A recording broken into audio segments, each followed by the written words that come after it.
قبضہ مافیا کے سائے گوجرا کے رہائشی سردار سفیان نے محتسب اعلیٰ آزاد کشمیر کے پاس داد رسی کے لیے درخواست جمع کروا دی۔ قبضہ مافیا نے وراثتی اراضی رقبہ موضع گوجرا کو ایک سابقہ پٹواری اور نائب تحصیلدار کے نائب قاصد انصر عنایت بیگ نے محکمہ مال کے اہلکاران سے ملی بھگت کر کے موضع گوجرا کو موضع نلوچی میں ظاہر کرنے کی ناکام کوشش کی۔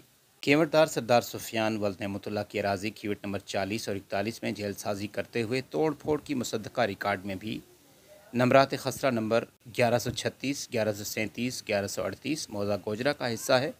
سائل نے ریکارڈ درست کروانے کی اور جیل سازی سے کیا ہوا انتقال منسوخ کرنے کے لیے محتسب اعلیٰ اور ڈپٹی کمشنر کو درخواست دے دی ہے۔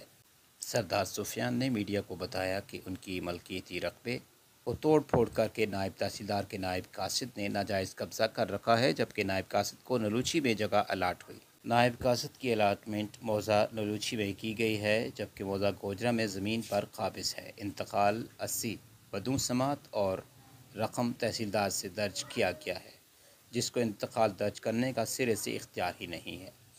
انہوں نے کہا کہ اگر انتقال 80 منسوخ نہ ہوا تو عوام علاقہ گوجرا سانگو برادری، سادات برادری مشترکہ طور پر قبضہ مافیا کے خلاف اعلان جنگ کریں گے۔ اس سے قبل حلقہ پٹواری اور تحصیلدار وقت موقع ملاحظہ کرتے ہوئے انتقال 80 کو منسوخ کرنے کی استدعا کی ہے۔ قبضہ مافیا کو بااثر افراد کی پشت پناہی حاصل ہے۔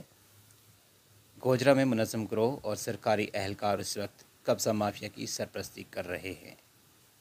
انہوں نے کہا کہ اگر مجھے انصاف نہ ملا تو میں سینٹرل پریس کلب کے باہر احتجاج کے ساتھ ساتھ گوجرا بائی پاس روڈ بند کر کے احتجاج کروں گا۔